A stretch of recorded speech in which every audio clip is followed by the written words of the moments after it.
Chers téléspectateurs, bonjour. Nous revenons au cinéma. Je suis seul aujourd'hui pour vous parler de quelques films qui sont sortis sur les écrans. Je commencerai par un film qui s'appelle Un peu d'ombre, une part d'ombre, pardon, de Samuel Tillman, qui est un réalisateur belge. C'est un film qui est franco-suisse-belge, avec Natacha Régnier. Natacha Régnier, qui est une actrice qui n'a pas fait une grande carrière, qu'on ne voit plus beaucoup et qui se trouve dans ce film-là. Se veut un thriller, malheureusement un thriller un petit peu ennuyeux pendant quand même une grande partie du film. Ça se passe dans les Vosges, donc effectivement les Vosges c'est beau, donc on a quelques belles images de forêt sous la pluie. Et quelqu'un qui, on voit le héros du film, enfin David, il s'appelle David, qui fait un jogging et qui, au bout d'un certain temps, revient chez lui avec sa femme, ses amis, et on s'aperçoit qu'une bijoutière a été assassinée et s'est retrouvée dans un ravin. Donc, enquête de police, il est soupçonné parce qu'un témoin... Il a dit qu'il était sur les lieux, on ne sait pas exactement combien de temps il a couru dans la même région, en fait il lui a parlé aussi parce qu'elle cherchait son chemin. Bref, toujours est-il qu'il est soupçonné par ses amis, il est soupçonné par sa femme, lui évidemment clame son innocence. Il a quand même un comportement par moments un peu étrange. On s'aperçoit au fur et à mesure aussi qu'il allait en Pologne et que là, il a trompé sa femme, qu'il avait des dettes. Donc tout ça se met en place, c'est assez ennuyeux, c'est assez long, jusqu'au dénouement, et le dernier quart d'heure est très bien fait. Mais un film de thriller sur lequel pendant une heure un quart, vous vous ennuyez un petit peu, avec des personnages qui ne sont pas très charismatiques, c'est un peu dommage. Voilà, c'est donc surtout le grand défaut, c'est qu'à mon avis, c'est mal filmé. De temps en temps, il y a des scènes qui sont un petit peu floues, et surtout des gros plans sans arrêt. Je pense que ça n'est pas un bon réalisateur, il a gâché ce film. Sur un film plus intéressant qui s'appelle Sibylle, qui est un film qui était à Cannes. C'est le 3e film de Justine Triet, qui avait fait la bataille de Solferino et Victoria, avec Adèle Exarchopoulos, Gaspard Ulliel et Virginie Efira.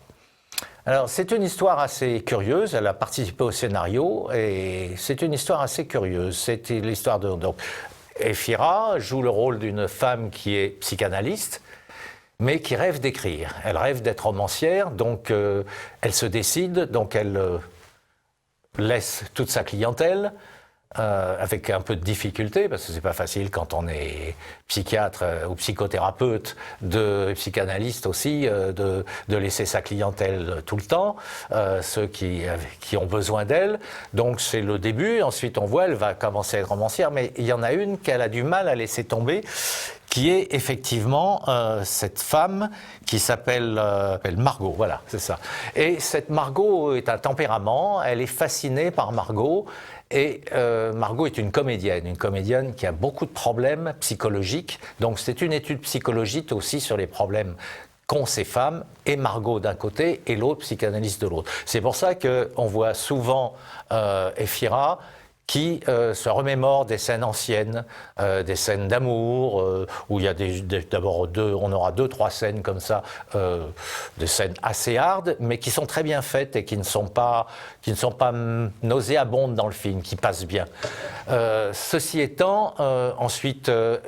elle ne peut plus se passer et l'autre lui fait une espèce de chantage en lui disant « sans vous je suis perdu, je veux me suicider ». Donc elle se sent obligée de la suivre en tant que psychanalyste.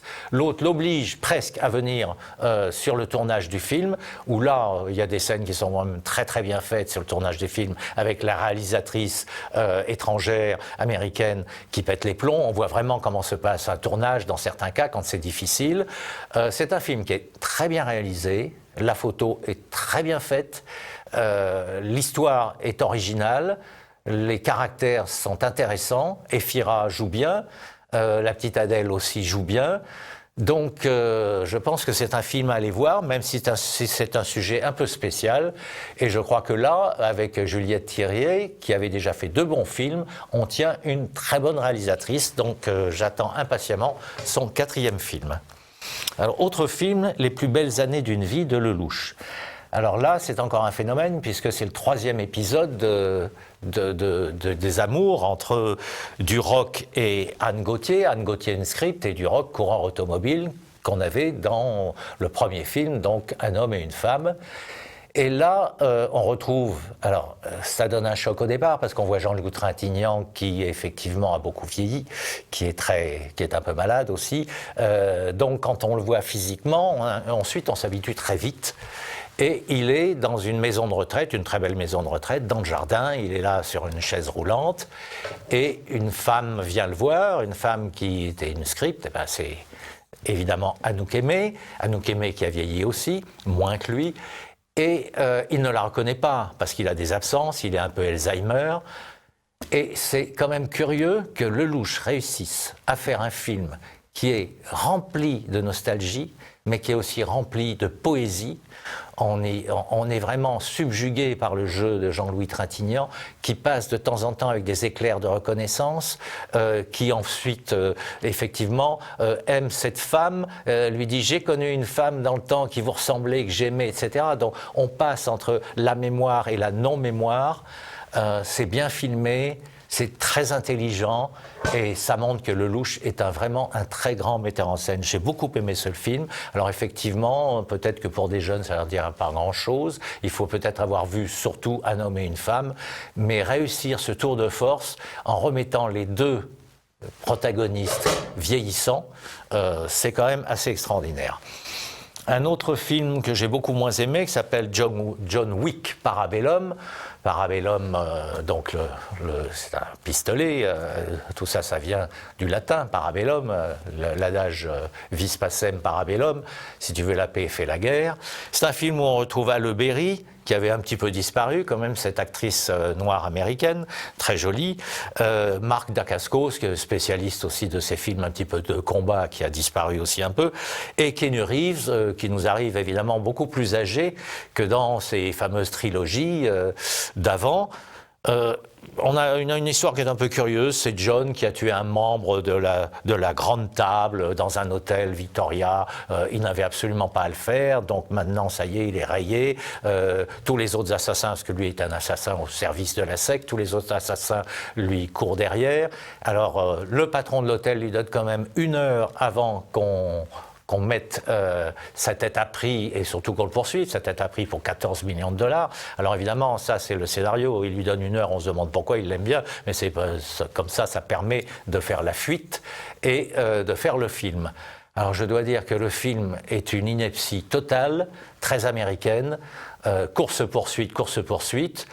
Moi, j'ai trouvé certains passages drôles, même si je trouve ça absurde, parce que c'est tellement forcé, mais malheureusement dans la salle, tout le monde le prend au sérieux, personne ne rit. Parce que alors, des combats, vous en avez, mais sans arrêt. Alors, il se bat contre 6-7 adversaires, il lance des haches de loin, qui coupent les têtes en deux, il casse des vitrines, il prend des armes. Ensuite, ça se passe dans un paddock. Alors, il donne une claque sur les fesses du cheval, donc le cheval botte et met en l'air encore un assaillant.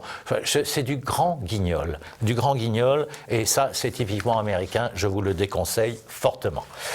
Et puis, il y a le film des Frères Dardenne. Alors, le film des Frères Dardenne, c'est intéressant parce que c'est vrai qu'il a eu le prix de la mise en scène. Les Frères Dardenne sont des habitués de Cannes, où ils ont remporté déjà des prix, et surtout, ce sont vraiment les chouchous de Cannes.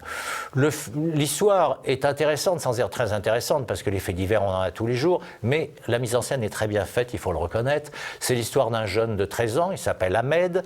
Alors, il est effectivement, comme tous les gosses de son âge, il se propulse dans un certain avenir qu'il rêve.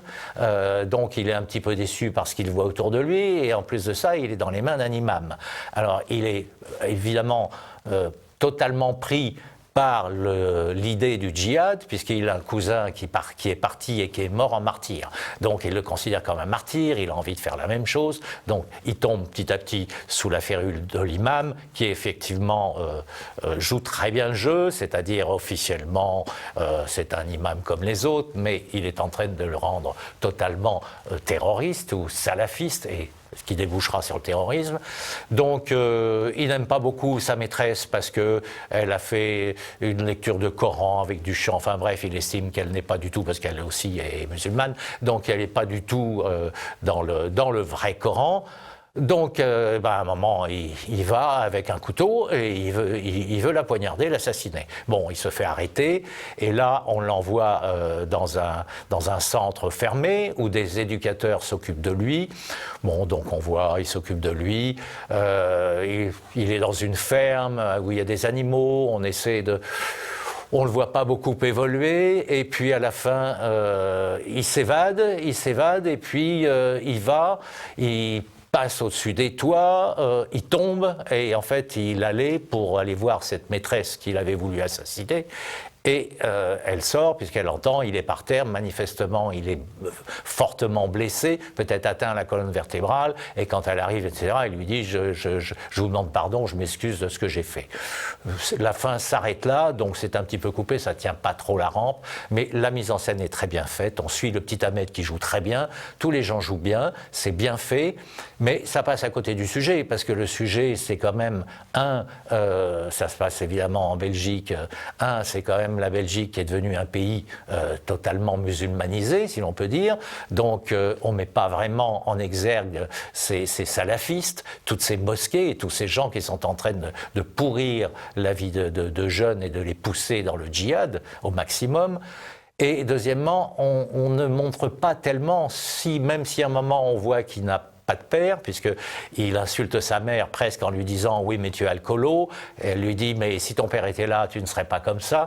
Effectivement, le manque de père, alors quand on va avoir la PMA, ce sera bien, le manque de père se fait sentir, et la mère est alcoolo, il traite sa sœur de pute, parce qu'elle est habillée effectivement d'une certaine façon, genre robe très courte, etc., telle que certaines filles le font maintenant. Et ça aurait été intéressant comme sujet aussi de creuser et de montrer pourquoi des jeunes qui peuvent avoir une soif de morale ou une soif d'absolu, qui vont partir dans ces dérives islamistes, par le Coran, pourraient être différents s'ils n'étaient pas dans un Occident, parce que qu'est-ce qu'on leur montre? On leur montre effectivement une décadence totale. Ce sont des gens qui voient le mariage homosexuel, qui voient des gens à la télévision qui se présentent n'importe comment.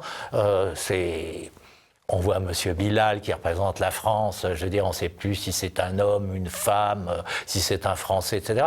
Donc c'est vrai que ça aurait été intéressant de creuser les motivations aussi en dehors du Coran, les motivations et les déceptions de ce que l'Occident offre à ces jeunes qui ont déjà du mal à s'insérer, parce qu'ils sont un petit peu entre deux cultures, même totalement certains, et la culture occidentale qu'on leur montre n'est quand même pas quelque chose qui leur plaît.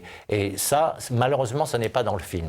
Alors, ça peut se voir, parce que c'est très bien joué, c'est très bien filmé, mais le sujet méritait quelque chose de plus profond. C'est un peu dommage. Sinon, qu'est-ce qu'il y a à voir? Pour ceux qui veulent revoir des films anciens, il y a Le Dernier Tango à Paris. Alors, Le Dernier Tango à Paris, c'est un film qui date, donc il y a des gens qui ne l'auront peut-être pas vu.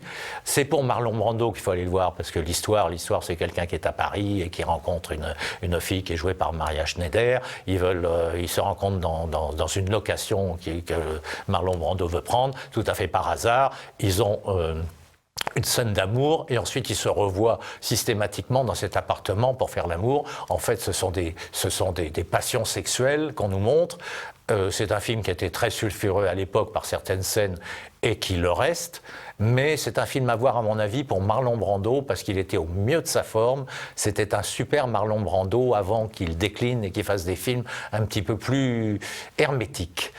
Voilà, j'ai ce petit panorama de ce qu'il y a à voir en ce moment ou de ce qu'il n'y a pas à voir. Donc moi je vous recommande quand même Le Jeune Ahmed parce que c'est bien fait.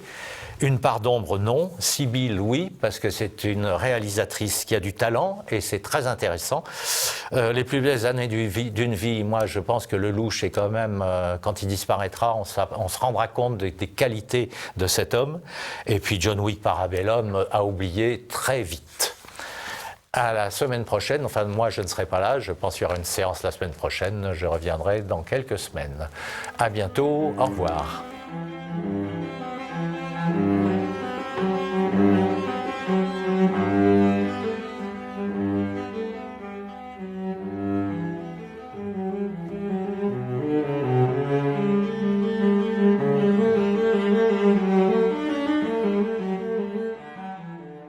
Amis de TV Liberté, bonjour.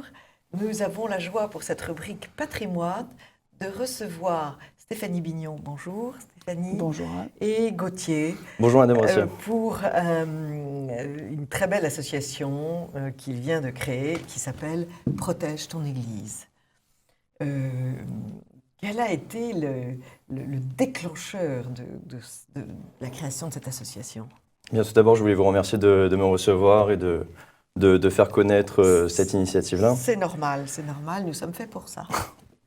Alors, par où commencer? Je pense que l'idéal, ce serait de commencer par les faits. En France, selon les chiffres du ministère de l'Intérieur, il y a eu plus de 1000 actes christianophobes en 2018. 66 en janvier. Exactement, donc on est déjà sur un premier trimestre, je crois qu'il y a une hausse de 50% par rapport à l'année dernière. Ouais.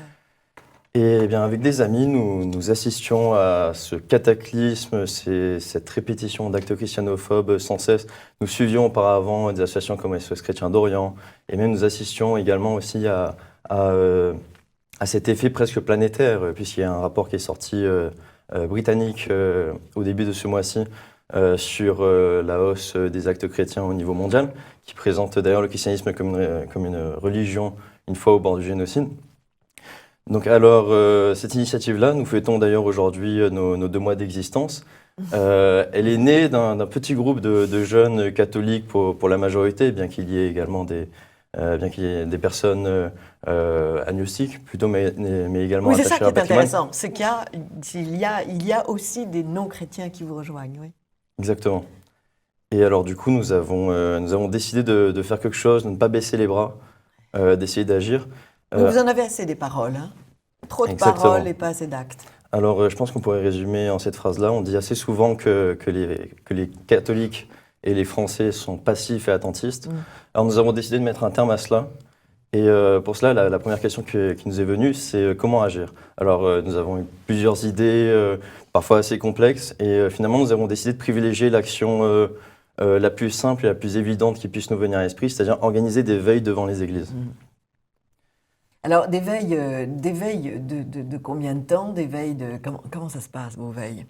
Alors, Parce que j'ai envie de dire, elles sont si précieuses qu'il faudrait les surveiller 24 heures sur 24. Donc, ça, c'est quand même difficile. Exactement. Alors, nous n'avons pas encore les moyens humains. Oui. Nous n'avons pas encore également les moyens de couvrir tout le territoire, malgré nos 20 sections réparties dans 20 plusieurs sections villes. déjà, 20 villes donc. Voilà, donc notamment Paris, Dijon, Versailles, Lyon, Aix-en-Provence, d'où est partie l'idée, Rennes, Nantes et encore bien d'autres, et Lille notamment. Et où j'en étais du coup? Ah oui, alors donc nous avons décidé de lancer des veilles. Ces veilles-là, malheureusement, enfin, je ne peux pas vraiment vous dire à quelle heure elles se situent généralement, parce que nous préférons miser sur un effet de surprise et de communication. Oui. Stratégique. Alors, vous demandez l'autorisation à la mairie ou comment vous faites? Non, cependant, nous avons mis en place un guide assez structuré pour rester dans la prudence et la légalité. Oui. Par exemple, les personnes qui vont sortir en veille. Il n'y a que les gens bien qui prennent conscience de la légalité. Les autres s'en tapent, mais vous faites très attention à la légalité. Je le souligne en passant parce que ça m'amuse toujours. Nous sommes très très légaux, mais on est en face d'illégaux tranquilles. Exactement. Alors nous faisons attention également au code de procédure pénale, mais la règle principale, c'est de toujours être prudent et de noter le numéro du commissariat de police local pour pouvoir le contacter le plus rapidement possible. Donc vous prévenez les mairies quand même? Ça se fait en fonction des sections. Ouais. Après, ça dépend des rapports que nous pouvons entretenir avec elles. Et généralement, au cours de ces veilles, c'est aussi l'occasion de faire connaissance entre jeunes engagés pour leur identité et leur patrimoine. Alors, il y a des personnes qui vont prier le chapelet durant des veilles. Nous avons des personnes d'un peu tous les horizons, mais également quelque chose de très pertinent. Nous avons des jeunes qui sont également engagés ailleurs, notamment dans l'église, qui sont hospitaliers à Lourdes durant leurs vacances, ou même beaucoup de séminaristes, dont un qui va être ordonné cet été à Angers, qui nous a écrit une prière du veilleur et qui nous a même trouvé un saint patron à la personne du bienheureux Noël Pinault. Ah, c'est une belle idée, c'est une très très belle idée ça. Ce que j'aime, c'est l'idée, c'est cette idée en effet de partage et de diffusion de la bonne nouvelle. Et puis, vous évoquez une présence sur Internet et des discussions sur Internet qui vont bon train en fait. Est-ce que l'atmosphère anti-religieuse choque beaucoup chez les jeunes? Eh bien, étant donné les retours que nous avons et l'engouement qui qui est celui de notre projet, de notre initiative. Je pense que les jeunes se sentent profondément concernés. Et il y a d'ailleurs un fait nouveau qui est que nous étions dans une certaine de collaboration avec l'Observatoire de la christianophobie, que nous relions beaucoup, que vous connaissez sûrement. Bien sûr. Mais aussi, dorénavant, ce qui est assez surprenant, c'est que des personnes, mais pas seulement nos veilleurs, quand ils voient une dégradation d'une église, nous communiquent les images, le lieu, le nom de l'église. Vous centralisez Exactement. Ces actes de vie. Et alors, il s'est passé quelque chose d'assez émouvant, c'est qu'il y avait des personnes qui étaient en pèlerinage à Lourdes ce week-end et qui nous ont transmis une photo devant la grotte de Massabielle en nous disant qu'ils priaient pour les veilleurs. Donc ça a été une espèce de première récompense où on a pu voir qu'on suscitait même parfois un certain espoir. Oui, c'est la providence, oui. Je dis en passant que Arthur de Vatrigan, notre critique de cinéma, est allé voir le film Lourdes et qu'il en dit le plus grand bien. Donc vous pouvez y aller, chers amis de TV Liberté. Et protéger les cimetières, parce que les cimetières sont dans un état... Pourquoi est-ce que les mairies, on n'exige pas des mairies qu'il y ait des vidéos aux portes de tous les cimetières? Eh bien, c'est un projet que justement nous sommes en train d'essayer de mettre en place. Nous avons décidé de la Constitution parce que nos statuts sont déposés. Nous avons mis en place un bureau national avec des personnes de toute ville, de toute section. Oui. Et alors nous avons décidé de la constitution d'un pôle que nous appellerions pôle influence. Pour l'instant, peut-être qu'un autre terme plus adapté nous viendra à l'esprit. Qui consisterait justement à contacter des mairies et des élus ou même des prêtres, des diocèses, des évêques, justement pour les alerter de la récurrence de certaines profanations et notamment dans le cadre des autorités. Les alerter, ils sont au parfum. Ils font semblant de ne pas l'être, mais ils sont au parfum. Mais moi, encore une fois, les paroles, j'en peux plus. C'est les actes. Qu'est-ce qu'en pense l'adjoint municipal qui était en face de nous? Je ne suis absolument pas pour la vidéosurveillance, parce que non, la vidéosurveillance, c'est une chimère, parce que qui dit vidéosurveillance dit quelqu'un derrière la vidéo pour que ce soit efficace. Or, ce n'est pas le cas. Et puis en plus, c'est pas de ça dont on a besoin, comme vous le disiez très bien. Il n'y a pas de volonté politique, donc vous pouvez mettre ce que vous voulez pour faire croire que vous agissez, par exemple de la vidéo, mais si la volonté politique n'est pas derrière l'outil, ça sert à rien. Donc la première chose à faire, c'est d'avoir une véritable volonté politique, de protéger notre patrimoine. Oui, mais en fait, ça gêne quand même. Moi, je connais un maire de petite ville qui dit que les actions... Les voleries ont diminué depuis qu'il y avait des vidéos, parce qu'ils savent qu'ils sont enregistrés, donc on peut les retrouver. Il n'y a plus l'impunité totale, n'est plus de mise. Alors après se pose un autre problème, qui est que dans beaucoup de villes de la ruralité, de ce qu'on peut appeler la France périphérique, il n'y a pas suffisamment de vidéosurveillance, il y a beaucoup de villages qui sont touchés. Par exemple, nous avons repéré des centres urbains de la ruralité française, comme autour de Poitiers ou même en Normandie, dans des villes qui ont été énormément touchées. Je crois qu'il y a eu presque 10 profanations rien qu'à Poitiers dans le mois de janvier ou février. Alors, si je peux me permettre, et c'est pour ça que je suis un petit peu radical à l'égard de ce genre d'outillage qui finalement est mis en place par des autorités. Or, ce que j'aime dans votre action, Gauthier, c'est que c'est une prise en main par les personnes du lieu pour défendre leur patrimoine. Parce que, à mon sens, le premier acte de vandalisme contre notre patrimoine, et en particulier religieux, c'est cette absence de considération du régime en place aujourd'hui, c'est-à-dire du régime républicain. C'est lui le premier vandale à l'égard de notre patrimoine. Donc on ne va pas demander le secours d'un régime qui est le premier vandale à l'égard de notre patrimoine. C'est une erreur de casting. C'est une erreur stratégique, et c'est pour ça que j'aime beaucoup votre action, c'est parce qu'elle prend le problème dans le bon sens. C'est-à-dire qu'aujourd'hui, si on doit attendre quelque chose de quelqu'un, c'est de nous-mêmes. Voilà. C'est de nous-mêmes, donc protéger, et alors de nous-mêmes, allant jusqu'à se projeter dans les élections municipales prochaines. Alors, pour l'instant, nous n'avons pas nécessairement, nous, à protéger ton église, de vue sur les prochaines élections. Néanmoins, c'est... Il y a un travail auprès, c'est vrai. Voilà, ou en tout cas un travail de sensibilisation. Si cela peut influer certains électeurs sur des candidats ou autres qui sont plus attachés à leur patrimoine, tant mieux, j'appuie l'idée demain. Alors, néanmoins, vous soulevez quelque chose d'assez important à mes yeux, qui est l'absence de réponse de toute façon des pouvoirs publics. Nous avions noté que 90% des dégradations de lieux de culte en France étaient commis contre des lieux chrétiens.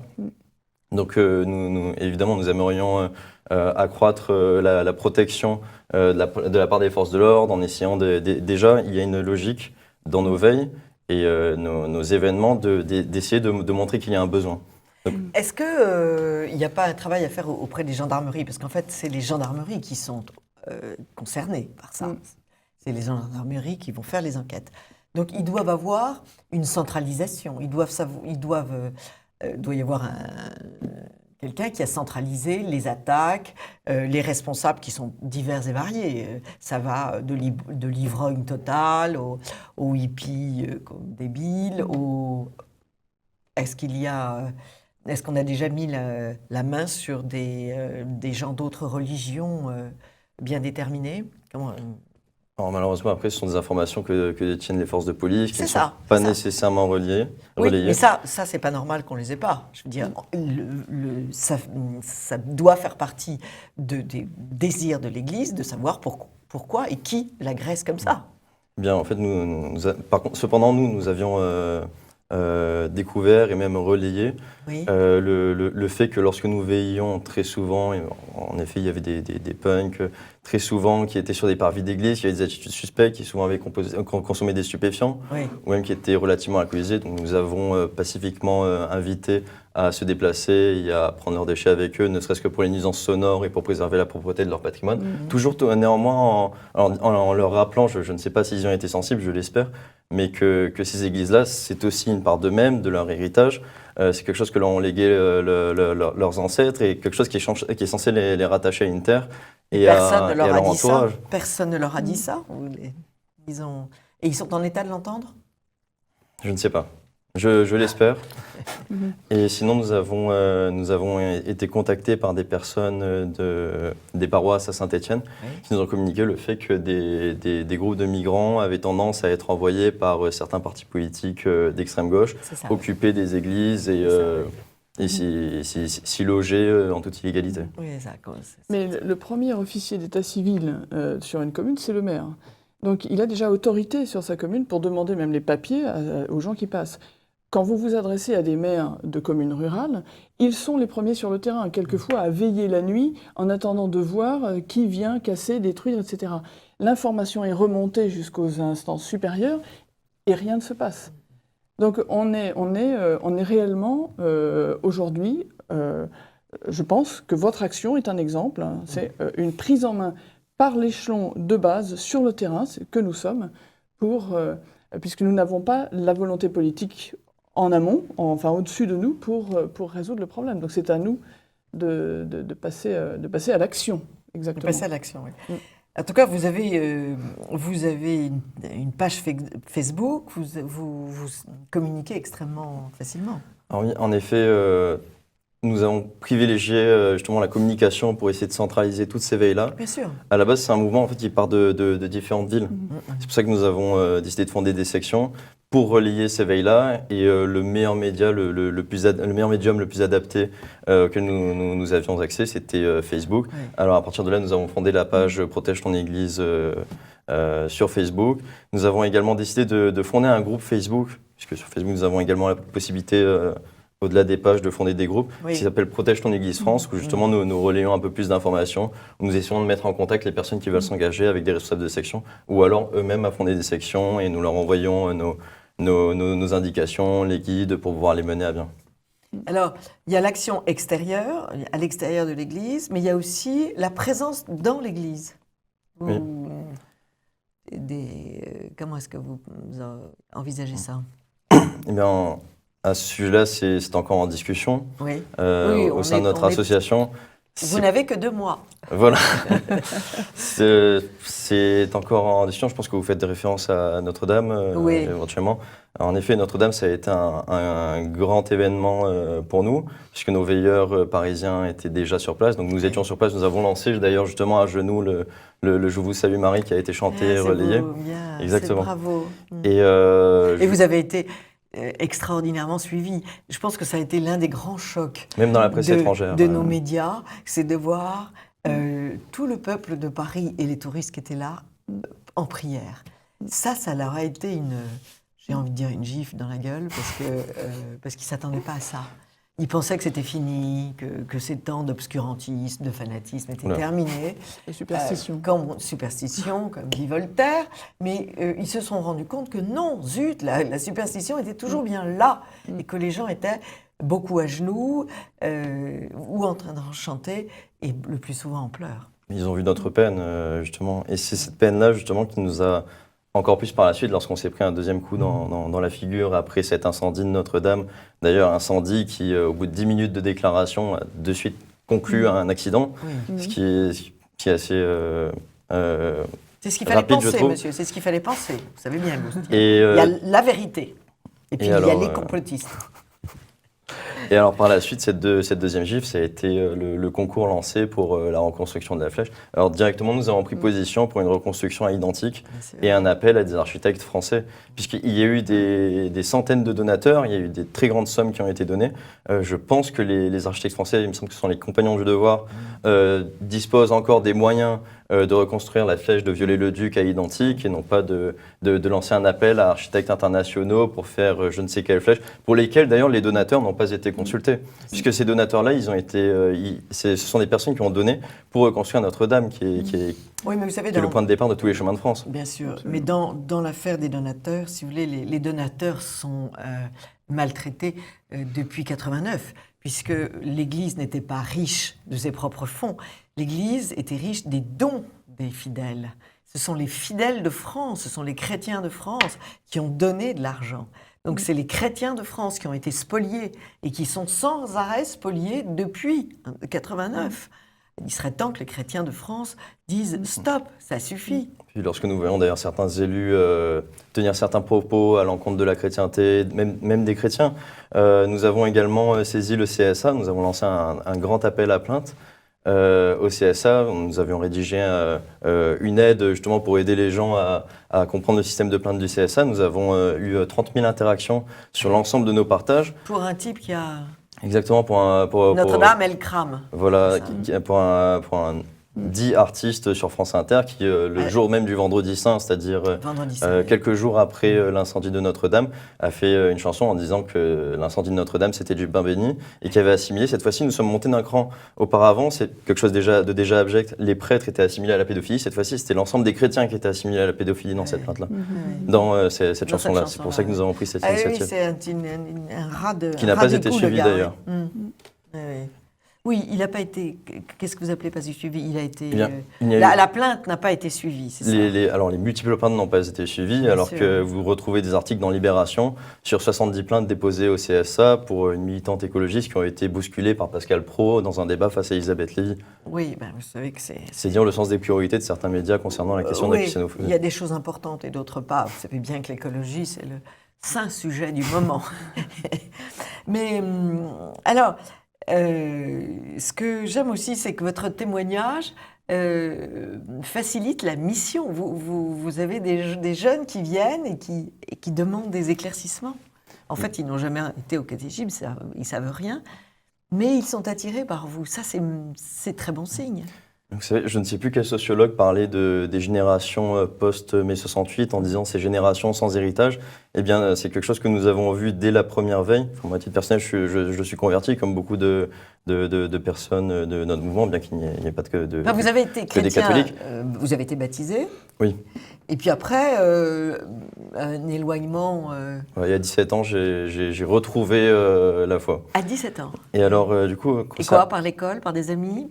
Par des amis principalement, et aussi l'intérêt personnel pour la chose, qui est venu d'ailleurs du patrimoine. D'un intérêt pour le patrimoine. Oui, c'est ça. C'est-à-dire que quand on rentre dans une cathédrale ou dans une église, on a vraiment l'impression que Dieu parle.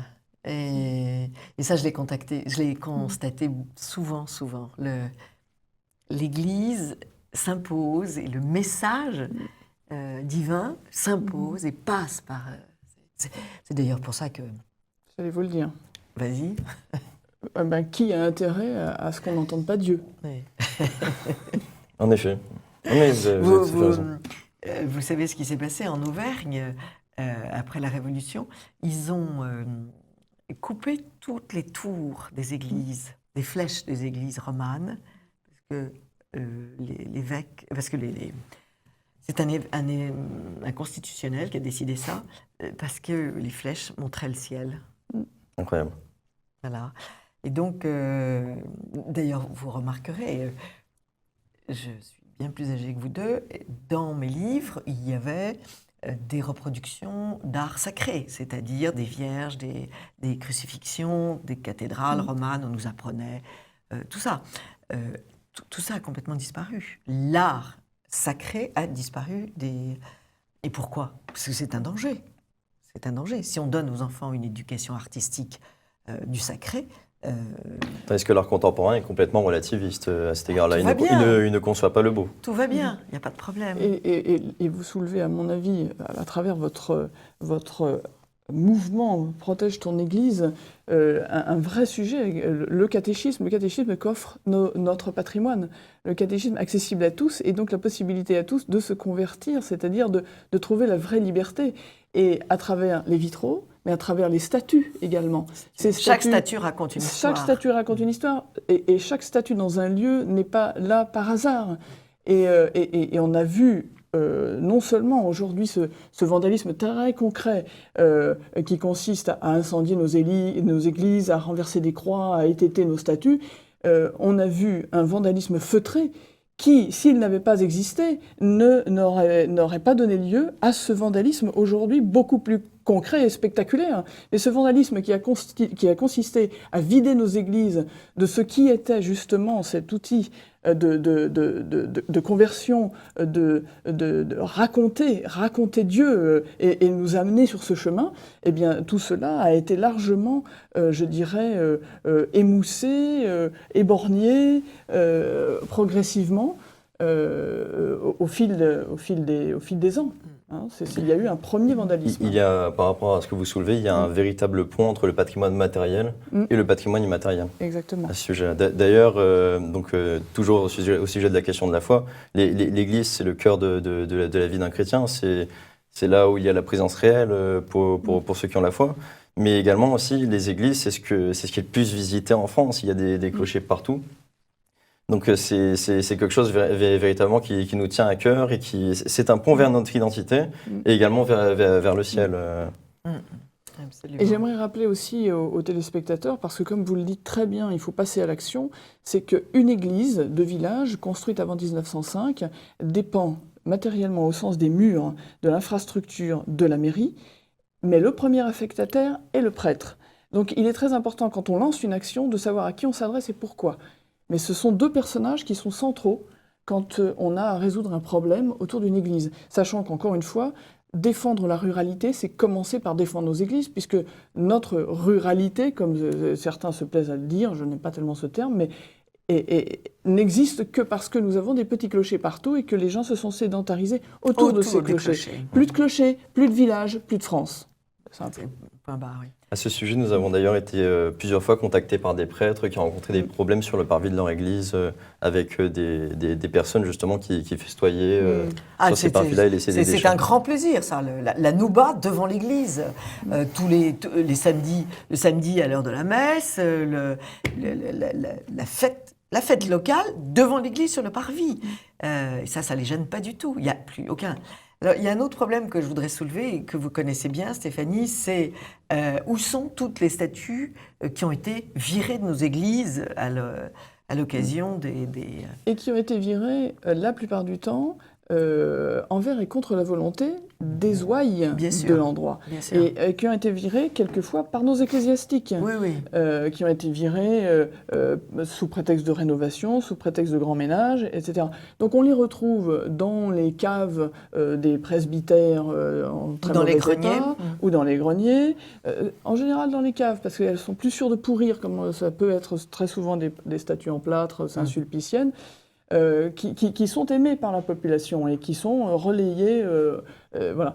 Et puis, on peut les retrouver dans des lieux soutenus par la DRAC, par exemple, donc des lieux protégés par des institutions du régime en place, et peut-être dans les évêchés également. Et peut-être aussi dans les évêchés, voilà. Mais je voulais donner cette piste parce que il y a là des trésors qui dorment et c'est pas du tout normal. Oui, et puis il y a le problème, exemple. des antiquaires et des brocantes. On est toujours très choqués de voir tant de statues religieuses en vente. Alors que... Les confessionnaux sont les grandes victimes. Les confessionnaux, parce que nos églises, encore une fois, aujourd'hui... Ils sont plus utilisés en plus lors des confessions. Exactement. Et souvent, ils sont enlevés. C'est pour justement justifier le fait qu'on n'a plus à se confesser. Donc on ne se confesse plus, vous voyez, la fonction crée l'organe crée la fonction. Enfin là, on entre dans une volonté délibérée. Et encore une fois, si vous voulez, je pense que ce vandalisme qui est très visible aujourd'hui ne vient pas par hasard. On a commencé par atteindre la substantifique moelle, c'est-à-dire le cœur, à l'intérieur même. Donc on a enlevé les confessionnaux qu'on a vendus à l'encan ou brûlés. On a les bancs de genuflexion. Les tables de communion. Les brûle-cierges, tout ce mobilier religieux qui fait la joie des antiquaires, mais qui a vidé de sa quintessence déjà nos églises et qui maintenant sont attaquées dans leur structure.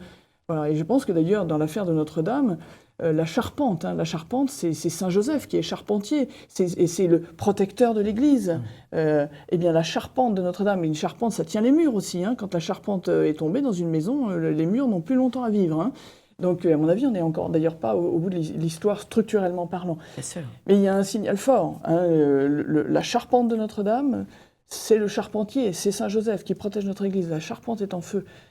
Moi, je prends ça pour un avertissement et je pense que vraiment, je remercie le ciel que des personnes comme vous soient aussi bien inspirées parce que c'est ce qu'il faut faire. C'est-à-dire qu'on a reçu aujourd'hui, je pense, à travers l'incendie de Notre-Dame, un avertissement de Saint Joseph qui nous dit, mais une bonne claque du Père, vous voyez, qui nous dit, mais tu vas marcher droit, tu vas t'y mettre à bouger un peu là. Alors, chers amis de TV Liberté, allez sur le site Facebook de Protège ton Église. Et Gauthier, vous êtes invité dès que vous avez des actions nouvelles, où vous montez, mais bon, vous habitez bien loin, vous nous communiquez ces événements et nous les avec plaisir. Redonnerons. Et bravo encore. Parce que ça, c'est quand même, vous savez, ces moments sont durs. Bon, voir s'écrouler Notre-Dame, voir massacrer nos cimetières, voir massacrer nos statues, décapiter nos statues, c'est quand même une douleur vraiment intense et répétitive. Donc de voir que des jeunes se lèvent et disent halte là, c'est un merveilleux signe et nous vous en remercions. J'aimerais ajouter un mot. Vous savez, c'est quelque chose qui nous tient beaucoup à cœur. Et l'image d'Épinal de la France des clochers, elle est bien réelle. On a pu le constater à Protège ton Église avec nos veilleurs et même avec les personnes qui veulent monter diverses actions avec nous. Vous savez, il y a toujours cette église que les gens voient lorsqu'ils vont à leur travail, lorsqu'ils vont voir leurs proches, chercher leurs enfants à l'école, lorsqu'ils vont sur leur lieu d'études. Et nous sommes là pour leur rappeler que c'est leur identité. C'est quelque chose qui a été légué par leurs ancêtres. Et défendre leurs églises, c'est défendre leur héritage aussi d'une certaine façon. Alors c'est pourquoi vraiment nous sommes là pour leur dire rejoignez-nous et protégez vos églises. Bravo. Plus rien à dire. Merci Gauthier, merci Stéphanie Vignon. Merci Anne. Amis TV Liberté, à très vite.